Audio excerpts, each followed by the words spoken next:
Good morning to all of you and welcome back to my online classes. I am doctor Sukh Yadav. हम बात कर रहे हैं series of viral disease के विषय में।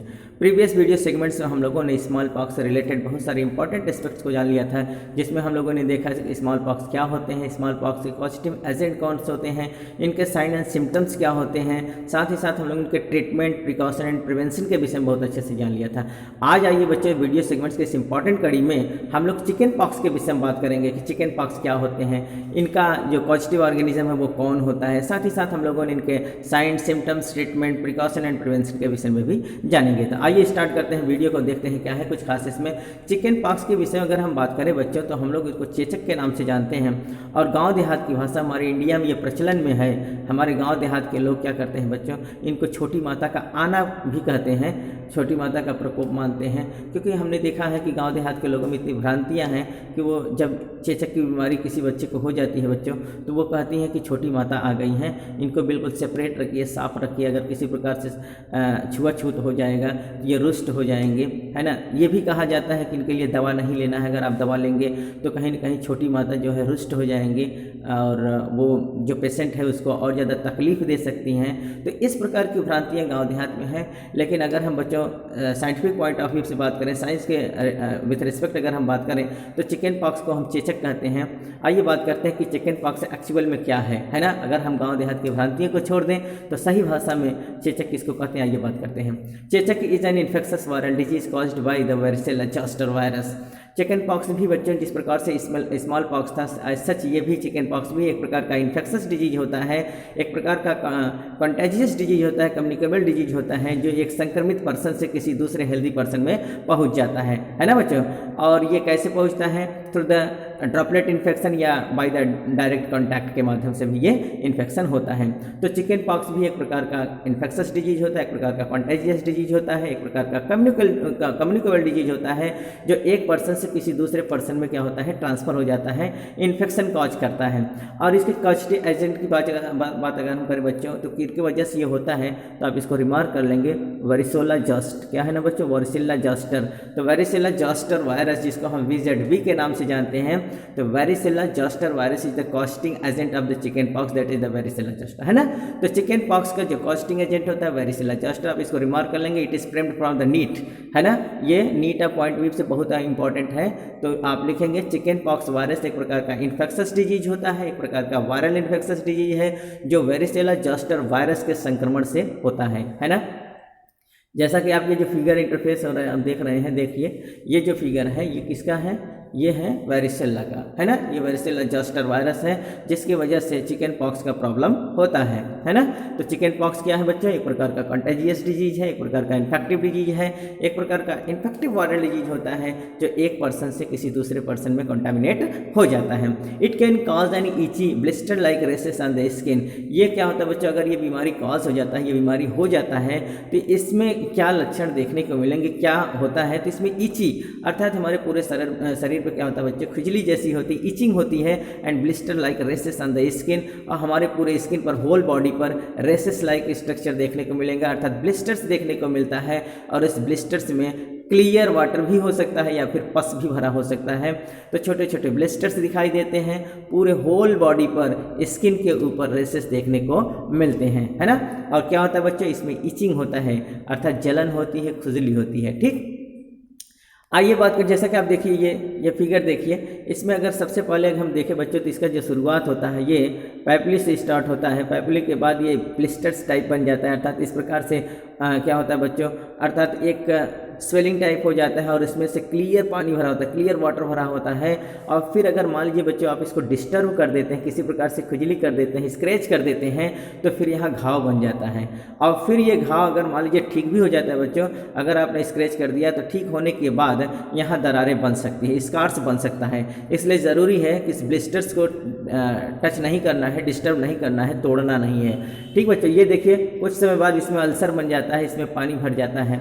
और कभी कभी ये भी हो सकता है बच्चों, अगर आपने इसको तोड़ दिया है, अगर ये रप्चर हो गया है तो यहाँ सेकेंडरी बैक्टीरियल इन्फेक्शन होने के चांसेस बढ़ जाते हैं।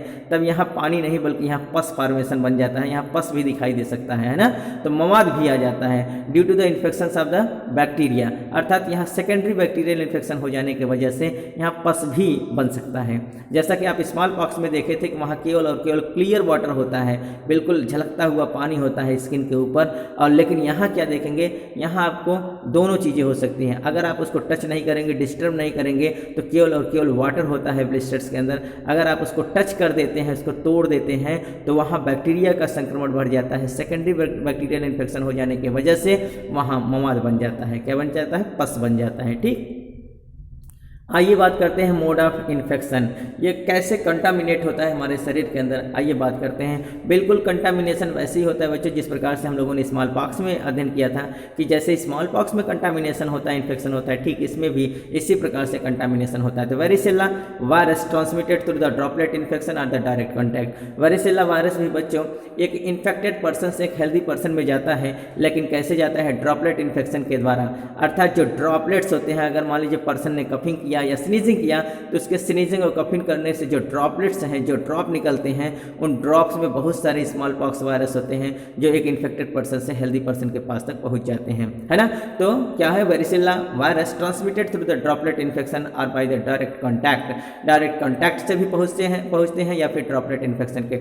जैसा कि बच्चों आपको पता है कि it is a type of the airborne disease. ये एयरबॉर्न डिजीज होता है, यहाँ कोई वेक्टर्स नहीं होता, ये कोई वेक्टर बॉर्न डिजीज नहीं है, अर्थात किसी के काटने से ये नहीं पहुंचता है, बल्कि ये डायरेक्ट पहुंचता है ड्रॉपलेट इन्फेक्शन के द्वारा या डायरेक्ट कंटैक्ट के द्वारा, है ना। तो ये एयरबॉर्न डिजीज है। आइए बात करते हैं किस प्रकार से ये पहुंचेगा, इसका कंटामिनेशन एक इन्फेक्टेड पर्सन से एक हेल्दी पर्सन में कैसे होता है। By airborne, that is the respiratory droplet cough and sneeze, अर्थात ये एयरबॉर्न डिजीज है। जैसा कि मैंने बताया, ये एक एयरबॉर्न डिजीज है जो रेस्पिरेटरी ड्रॉपलेट्स के द्वारा हमारे रेस्पिरेशन में, अर्थात हमारे श्वसन के द्वारा हमारे अंदर चला जाता है। जब कोई इन्फेक्टेड पर्सन स्नीजिंग करता है, छींकता है या खांसता है, तो उसके स्नीजिंग और कफिंग करने से जो ड्रॉपलेट्स निकलते हैं, उस ड्रॉपलेट्स में बहुत सारे चिकन पॉक्स के वायरस होते हैं, और वो चिकन पॉक्स के वायरस एक पर्सन से किसी दूसरे पर्सन के अंदर थ्रू द रिस्पिरेशन, सांस के द्वारा अंदर चले जाते हैं। दूसरा क्या बच्चों? By saliva, that is the kissing और शेयर ड्रिंक्स। सलाइवा के माध्यम से, सपोज दैट कि कोई आदमी चिकन पॉक्स से इन्फेक्टेड है और उसके बॉडी में हर जगह ब्लिस्टर्स हैं, दाने हैं, और वो उस ग्लास को टच करता है, जिस ग्लास में पानी वो एक इन्फेक्टेड पर्सन पीता है, अगर कोई हेल्दी पर्सन उसी ग्लास को शेयर कर लिया तो वो भी उससे इन्फेक्टेड हो जाएगा, क्योंकि उसके वायरस उसमें कंटामिनेट कर जाएंगे, ट्रांसफर कर जाएंगे। किसिंग करने से, मान लीजिए कोई किसिंग करता है, तो किसिंग करने से भी, that is the mouth to mouth contact करने से भी क्या होता है, इसके जो वायरस होते हैं एक हेल्दी पर्सन में कंटामिनेट हो जाते हैं, है ना। सलाइवा के माध्यम से इनका कंटामिनेशन होता है। अगला क्या है बच्चों? By skin to skin contact, that is the hand shakes और hugs. Skin to skin contact करने से, बाय द वे, जैसे किसी आदमी ने हाथ मिलाया और वो आदमी जो है वो चिकन पॉक्स से संक्रमित है, हाथ मिलाने से सपोज दैट उसका जो ब्लिस्टर से जो दाने हैं अगर वो टूट जाते हैं, तो उसके दाने के अंदर जो वाटर है बच्चों, उसमें बहुत सारे चिकन पॉक्स के वायरस होते हैं, और वो हाथ मिलाने से इसके हाथ से एक हेल्दी पर्सन में क्या हो गया, ट्रांसफर हो गए, तो वो पर्सन क्या हो गया, अफेक्टेड हो गया। हग्स करने से, अगर कोई गला मिलता है तो गले मिलने से भी क्या होता है बच्चों, स्किन का कॉन्टैक्शन होता है और एक हेल्दी पर्सन में कंटामिनेशन हो जाता है। किसी डिजीज पर्सन से अगर कोई आदमी संक्रमित है, तो संक्रमित पर्सन से एक हेल्दी पर्सन के अंदर इसका कंटामिनेशन हो जाता है। तो स्किन टू स्किन कांटेक्ट करने से भी इसका ट्रांसमिशन होता है। अगला क्या है? Bye touching contaminated surface. अगर मान लीजिए कोई कंटामिनेटेड सरफेस, अगर गाँव घर में क्या होता है, हाउस होल्ड आर्टिकल्स होते हैं, हाउस होल्ड ऑब्जेक्ट्स होते हैं, अगर कोई चिकन पॉक्स से संक्रमित व्यक्ति है और वो उसको छू लेता है और उसके ब्लिस्टर्स टूट जाते हैं और उसमें उसके वाटर लग जाते हैं, तो इन्फेक्टेड वाटर की वजह से जो उसमें चिकन पॉक्स के वायरस हैं वो इसी हेल्दी पर्सन के अंदर पहुंच जाते हैं। तो कुल मिला के जो आदमी या जो पेशेंट, जो बच्चा चिकन पॉक्स से संक्रमित हो बच्चों, उसको एक जगह आइसोलेट कर देना चाहिए, बिल्कुल उसको कहीं आने जाने की अनुमति नहीं होनी चाहिए, क्योंकि कहीं ना कहीं उसकी वजह से इन्फेक्शन पूरे परिवार में हो सकता है। तो बिल्कुल आइसोलेट करके रखना चाहिए, एक जगह एकदम पृथक करके रखना चाहिए, बिल्कुल कहीं ना कहीं किसी की कॉन्टैक्शन में नहीं आने देना चाहिए, है ना। अगला क्या है बच्चों, बहुत इंपॉर्टेंट चीज़ है, by mother to baby by pregnancy, अर्थात प्रेगनेंसी के माध्यम से एक माता से बच्चे को भी ये संक्रमण हो सकता है ना। By mother to the baby by pregnancy, that is the labour और द नर्सिंग, अर्थात किसी न किसी प्रकार से आप ये समझ लीजिए कि डायरेक्ट कंटैक्शन से, डायरेक्ट कंटैक्ट करने से या फिर ड्रॉपलेट इन्फेक्शन के द्वारा ही इसका संक्रमण हो सकता है ना। क्यों? क्योंकि ये it is a type of the airborne disease, ये हवा के माध्यम से ही ये एक से दूसरे में पहुँच सकते हैं। तो यही दो रीज़न है इनके पहुँचने का, जिसके बहुत सारे प्रॉब्लम्स हो सकते हैं, जिनके बहुत सारे, जैसे मैंने बताया कि मदर से बच्चे को हो सकता है, अगर कोई चुंबन करता है या फिर हग करता है या तो फिर हैंडशेक करता है ना। तो इस प्रकार से बहुत सारे इन्फेक्शन के चांसेस यहाँ बढ़ जाते हैं। आइए बात करते हैं साइन एंड सिम्टम्स, अगर ये बीमारी हो जाती है तो क्या लक्षण दिखाई देते हैं। The most characteristic symptoms is an itchy blisters like rashes on the skin. अगर हम मेजर रूप से बात करें बच्चों तो इनका जो सिम्टम्स होता है, इसमें खुजली होती है, इचिंग होती है और साथ ही साथ पूरे शरीर पर ब्लिस्टर लाइक रेसेस देखने को मिलते हैं। ब्लिस्टर्स अर्थात यहाँ वेस्किल्स बने होते हैं और वेस्किल्स में पानी भरे रह सकते हैं, या फिर अगर आप उसको डिस्टर्ब कर देंगे तो इसमें मवाद भी आ जाता है, पस फॉर्मेशन भी देखने को मिलता है। तो अगर मेजर रूप से हम देखें तो यही साइन एंड सिम्टम्स देखने को मिलता है। लेकिन इसके एडिशनल कुछ और भी सिम्टम्स काज हो सकते हैं, कुछ और भी सिम्टम्स दिखाई दे सकते हैं, जैसे माइल्ड फीवर, अर्थात हल्का हल्का फीवर भी हो सकता है, एचएस हो सकता है पूरे बॉडी में, बॉडी एच भी हो सकता है, पूरे बॉडी में दर्द हो सकता है, जलन हो सकता है। बट एक बहुत बड़ा चीज़ है बच्चों, नो स्कॉर्स लेफ्ट। जैसा कि आप स्मॉल पॉक्स में पढ़े थे कि स्मॉल पॉक्स में सही हो जाने के बाद भी दरारें बन जाती हैं, अर्थात गड्ढे गड्ढे बन जाते हैं, एक स्कॉर्स, एक मार्क्स बन जाता है, एक निशान छोड़ जाता है। लेकिन यहाँ कोई निशान नहीं छोड़ता है अगर आप इसको डिस्टर्ब नहीं करेंगे। एकदम वाटर जो भरा हुआ है, ब्लिस्टर जो उसके हैं, जो वेस्किल्स अगर वाटर से भरे हैं, वहाँ कोई डिस्टर्बेंस आप नहीं करते हैं तो सूख जाने के बाद वो पपड़ी जैसा बन जाता है और फिर पपड़ी निकल जाने के बाद वहाँ बिल्कुल जैसे नॉर्मल स्किन था वैसे हो जाता है। कभी कभी हल्का फुल्का ब्लैक मार्क्स हो जाता है, लेकिन समय आने पर वो सही हो जाता है ना, अगर आप डिस्टर्ब नहीं करेंगे तो। अगर आप डिस्टर्ब करते हैं, उसको खुजलाते हैं या तो फिर उसको तोड़ते हैं तो निश्चित तौर पर उसमें स्कार्स बन जाते हैं। सही हो जाने के बाद भी उसमें दरारें बनी रहेंगी, स्कार्स बने रहेंगे, मार्क्स छोड़ जाएगा, है ना। तो आइए बात करते हैं अब ट्रीटमेंट के विषय में कि इनका ट्रीटमेंट क्या होता है। बच्चों सबसे पहले हम आपको बता दें ट्रीटमेंट क्या होता है। आइसोलेशन ही एक बढ़िया ट्रीटमेंट है। उपाय सबसे बढ़िया ये है कि पहले आप आइसोलेट करें, कोई भी पेशेंट अगर है तो उसको आइसोलेट करें, कहीं आने जाने की अनुमति न दें। आइए बात करते हैं ट्रीटमेंट में। सबसे पहले हम सिम्टोमेटिक केयर करते हैं, सिम्टम्स के आधार पर ही उसको दवाइयाँ दी जाती हैं। जैसा सिम्टम्स अराइज होगा, जैसा सिम्टम्स दिखाई देता है, उसी प्रकार से हम लोग ट्रीटमेंट देते हैं।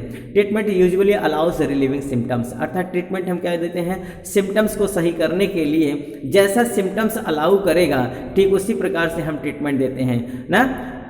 ऑल दो हाई रिस्क ग्रुप्स में receives antiviral medication, analgesics and antihistamines.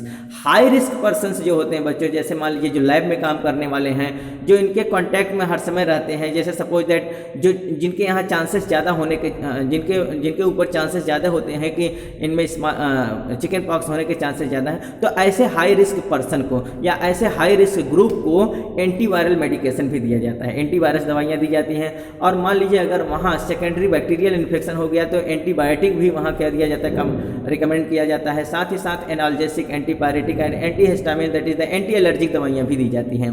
Allergy को सही करने के लिए दवाइयाँ दी जाती हैं, दर्द निवारक दवाइयाँ दी जाती हैं और ज्वर निवारक दवाइयाँ भी दी जाती हैं। Analgesic, antipyretic, antiviral medicine, antibiotic as well as the antihistamines दवाइयाँ दी जाती हैं जैसे सिम्टोमेटिक, अर्थात जैसा सिम्टम्स होता है। लेकिन हाई रिस्क पर्सन के लिए हम लोग ये भी क्या करते हैं, रिकमेंड करते हैं। कौन कौन? Antiviral medication, antibiotic medication, analgesic as well as the antihistamines, है ना। इन सब दवाइयों को हम लोग देते हैं।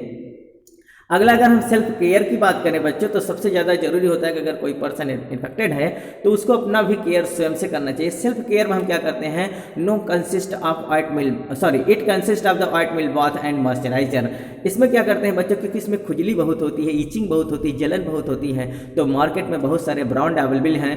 अर्थात वहाँ आप देखेंगे ऑइटमिल जौ की बनी हुई बहुत सारे ऑइंटमेंट आते हैं, है ना, लोशन आते हैं, बॉडी लोशन। तो एक ऑइटमिल बाथ होता है, इसको हम पानी में डालकर अगर बच्चे को नहलाएं तो क्या होता है बच्चों, उसमें क्या होता है इन्फेक्शन, जो इचिंग हो रहा है, जो खजुलाहट हो रही है वो कम हो जाएगी।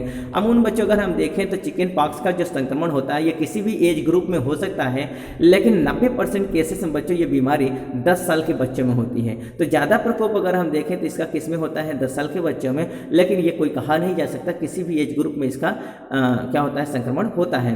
लेकिन अगर मान लीजिए हम सेल्फ केयर की बात करें बच्चों, तो अगर कोई पर्सन इससे इफेक्टेड है तो बाजार में बहुत सारे ऑइंटमेंट हैं, बहुत सारे मॉइस्चराइजर्स हैं, और साथ ही साथ ये आप देखेंगे तो सबसे बढ़िया चीज़ है ऑटमील बाथ। इसको पानी में डालकर अगर सेवन किया जाए तो बच्चे के अंदर क्या होगा बच्चों, देखिए इसका प्रयोग कहाँ किया जाता है, एक्जिमा एंड इची स्किन में। अगर एक्जिमा है जिसको पीती का उछलना कहते हैं, कभी कभी देखिए ये बच्चे को देखिए, आप देखिए ये बच्चा जो है इसके अंदर पीती उछल गया है पूरे बॉडी पर, देखिए इस प्रकार से एलर्जिक कंडीशन देखने को मिलता है ना, एक्जिमा का कंडीशन देखने को मिलता है। तो ऐसे बच्चों को जिनमें एक्जिमा का प्रॉब्लम हो जाता है या फिर बॉडी में बहुत तेज़ी से ईचिंग होता है, खजलाहट होता है बच्चों, तो इनको सही करने के लिए मार्केट में बहुत सारे ब्रांड हैं, किसके, अर्थात ये ऑटमील बाथ के। ऑटमील बाथ इसको पानी में डालकर अगर बच्चे को नहलाएंगे तो उसका जो खजलाहट है, जो खुजली है, ईचिंग है, वो समाप्त हो जाता है, और जो पीती है, जो उछला हुआ पीती है, ये सब सही हो जाता है। तो किस नाम से है बच्चों, ये ऑटमील बाथ के नाम से आता है। जैसा कि आप देखिए ये क्या है, ऑटमील बाथ। और बहुत सारे मॉइस्चराइजर्स भी होते हैं जो हमारे स्किन को नम बनाते हैं, है ना, जो हमारी जलन होती है स्किन में, क्योंकि इसमें जलन बहुत तेज़ी से होती है, तो जलन को सही करने के लिए, इचिंग को सही करने के लिए मार्केट में ऑटमील बाथ के नाम से आता है। और साथ ही साथ बच्चों ये क्या होता है, जैसा कि आप देखिए ये है what is the moisturiser and how it work. ये मॉइस्चराइजर्स हैं, तो पूरे स्किन पर मॉइस्चराइजर्स को लगाते हैं, जहाँ जहाँ ब्लिस्टर्स बना हुआ है मॉइस्चराइजर्स को लगाएंगे तो जो जलन है, जो ईचिंग है, वो समाप्त हो जाता है। ये हम क्या करेंगे, सेल्फ केयर के रूप में काम करते हैं। आइए बात करते हैं प्रिवेंशन के लिए क्या इसका उपाय है। तो प्रिवेंशन में सबसे पहले आप याद कर लीजिए, इसको लिख लीजिए, प्रिवेंशन का सबसे बढ़िया तरीका आइसोलेशन। अगर आप पेशेंट को जो चिकन पॉक्स से संक्रमित है, अगर उसको आइसोलेट कर देंगे, एक जगह पर उसको रख देते हैं,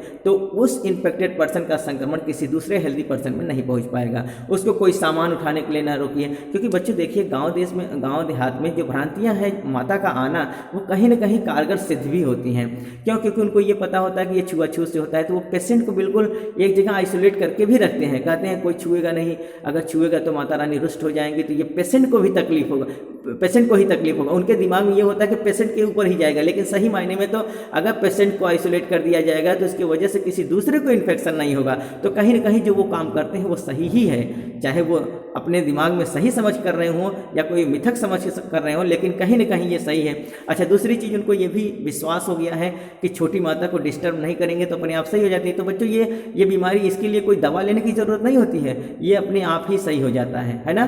4-5 दिन के समय में ये अपने आप ही सही हो जाता है ना। अगर आप इसको डिस्टर्ब नहीं करेंगे तो इसमें बहुत ज़्यादा ये आक्रामक भी नहीं होता है, बहुत ज़्यादा एग्रेसिव भी नहीं हो जाता है। लेकिन अगर आप उसको डिस्टर्ब करेंगे, उसको तोड़ेंगे, तो बहुत एग्रेसिव मोड में हो जाता है, बहुत ज़्यादा ही आक्रामक हो जाता है, और फिर बहुत दर्द होने लगता है, इतना जलन होने लगता है। तो गांव देहात की माताएं क्या कहती हैं कि माता रानी रुष्ट हो गई हैं, क्योंकि इन्होंने डिस्टर्ब किया, इन्होंने साबुन से नहला दिया, इन्होंने ये कर दिया। तो उसमें उनको तकलीफ जो नज़र आता है तो उनके दिमाग में ये सेट होता है कि माता रानी रुष्ट हो गई। लेकिन सही मायने में तो आप डिस्टर्ब करेंगे तो वो क्या हो जाता है, वहाँ बैक्टीरियल इन्फेक्शन हो जाता है, पस फॉर्मेशन होने लगते हैं, तो स्वाभाविक तौर से वहाँ क्या हो जाता है, प्रॉब्लम बढ़ जाता है। ठीक, तो प्रिवेंशन में हम लोग क्या करते हैं, हम लोग आइसोलेशन में रखते हैं पेशेंट को, हर समय पृथक करते हैं। और सबसे बड़ी चीज़ है chicken pox can be prevented by a vaccine. Chicken pox के लिए वैक्सीनेशन अवेलेबल है, वैक्सीन बने हुए हैं, लेकिन बच्चों कोई भी वैक्सीन 100% गारंटी नहीं देती है। आजकल के वैक्सीन, इसका वैक्सीन जो होता है बहुत कारगर भी नहीं होता है, तो इस बीमारी के लिए वैक्सीन बहुत उपयोगी नहीं होता। फिर भी मार्केट में वैक्सीन अवेलेबल है, चिकन पॉक्स के लिए वैक्सीन है। जैसा कि आप देखिए ये कोई संक्रमित पेशेंट है जिसके लिए वैक्सीन है, 1 डोज वेरिसेला वैक्सीन लाइव, है ना। तो इसमें क्या होता है बच्चे, जो वेरिसेला जोस्टर है, इसके लाइव स्ट्रेन को किसी पेशेंट के अंदर इंजेक्ट कर दिया जाता है, तो हमारे बॉडी जो होते हैं वो रिस्पॉन्ड करते हैं, एंटीबॉडीज़ बना लेते हैं और फिर उसको ख़त्म कर देते हैं।